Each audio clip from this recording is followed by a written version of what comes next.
Bashkia Pogrades në bashkëpunim me Zyrën Vendore të Arsimit Pogrades në sallën e Qendrës Kulturore për Fëmijë organizuan aktivitetin kushtuar Ditës Ndërkombëtare të Arsimit. Veprimtaria u zhvillua në moton Arsimi ura drejt së ardhmes, duke vënë në qendër rëndësinë e arsimit si themeli i zhvillimit shoqëror, ekonomik dhe kulturor dhe si investim afatgjatë për brezat e rinj. Gjatë aktivitetit u prononcuan përfaqësues të pushtetit vendor dhe drejtues të institucioneve arsimore, të cilët theksuan nevojën për përmirësimin e kushteve në shkolla, rritjen e cilësisë së mësimdhënies dhe mbështetjen e vazhdueshme për mësuesit dhe nxënësit.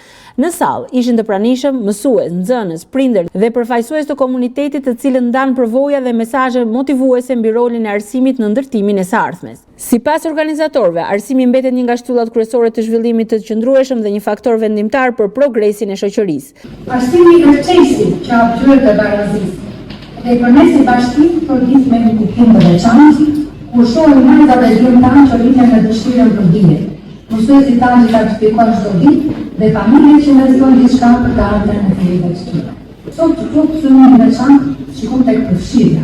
Ne besojmë se nuk mund të kemi një Pogrades të zhvilluar nëse një djalë apo një djalë të zonave rurale apo një nxënës me aftësi të kufizuar nuk ka aftësi dhe mundësi të studojë. Aktiviteti shërbeu si një platformë reflektimi dhe bashkëpunimi për të gjithë aktorët e përfshirë në sistemin arsimor.